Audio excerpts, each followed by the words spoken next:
ঘোরাঘুরি করাটা তখনই সার্থক হয় যখন সেই স্থান বা জায়গা থেকে কোনো কিছু জানা, দেখা বা শেখা যায়, তখনই সেই সফরটা কিন্তু সার্থক হয়। নতুন কোনো জায়গা দেখব, নতুন কোনো কিছু শিখবো বা সেখানকার যে কালচার আছে সেটার সাথে পরিচিত হব, এটাই যেন হয় ঘোরাঘুরির মূল লক্ষ্য।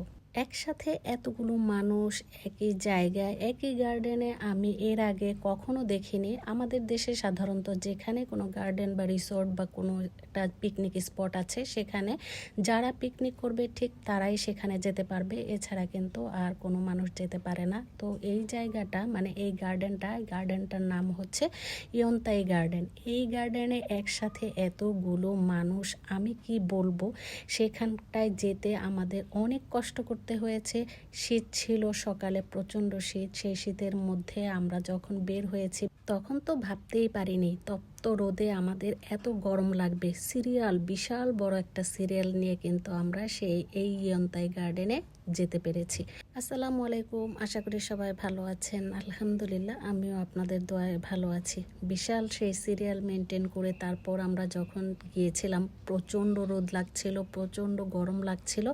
সেই গরমে এই ঠান্ডা পানিগুলো, এই ঝর্ণার ফোয়ারাটা, এই পানির ফোয়ারাটা মুহূর্তের মধ্যে আমাদের সবাইকে শীতল করে দিয়েছে। ভেবেছিলাম প্রচণ্ড গরম, কিভাবে কি করব, কিন্তু যখন এখানে এসে দাঁড়িয়েছি, ঠান্ডা একটা বাতাস লাগছিল, ঠান্ডা ছিল পানিগুলো, সেখান থেকেও শরীরের মধ্যে একটা ঠান্ডা ঠান্ডা অনুভব করতে পেরেছি। সবাই কিন্তু লম্বা একটা লাইন ধরে যখন গেটের ভিতরে ঢুকলো, তখনই কিন্তু সবাই ঠান্ডা পানি বা ঠান্ডা জাতীয় জিনিস খাওয়া শুরু করলো। কিন্তু আমরা ভুল করেছি, আমরা সেখানে কোনো পানির বোতল নিয়ে যাইনি, যে কারণে আমাদের প্রচণ্ড পিপাসা লাগলো। আর কোনো উপায় ছিল না, কারণ এখানে কোনো দোকানপাট আমাদের দেশের মতো মানুষ পানি নিয়ে ঘোরাঘুরি করে না, বা খাবারের দোকান ছিল একটা মাঝপথে, তো সেখানে যেতেও কিন্তু আমাদের অনেক দেরি হবে।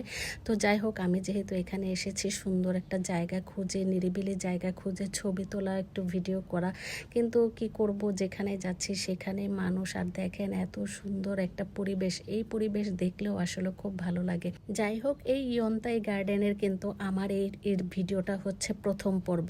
এটা এত বিশাল বড়, এই বিশাল বড় এরিয়ায় আমার এক ভিডিওতে কমপ্লিট করা সম্ভব না, কারণ এত বড় লম্বা ভিডিও কেউ দেখতে চায় না। তাই আমি এই ইয়ন্তাই গার্ডেনের পার্ট টু পার্ট আমি ভিডিও আপলোড করব, এবং প্রতিটা ভিডিও, প্রতিটা জায়গা এত সুন্দর, দেখতেও কিন্তু আপনাদের বেশ ভালো লাগবে। তো যাই হোক, নিরিবিলি তো আর পাই না, তাই মানুষের মধ্যে যে একটু ছবি তোলার চেষ্টা করছি। দেখেন, যেখানে যাব একটু ছবি তোলার জন্য কত কিছু করি, কিন্তু হয় না আসলে এত মানুষের মধ্যে। তো ইয়ন্তাই গার্ডেনের পার্ট 2 ভিডিও দেখার আমন্ত্রণ জানিয়ে আজকের মতো শেষ করছি। সবাই ভালো থাকবে।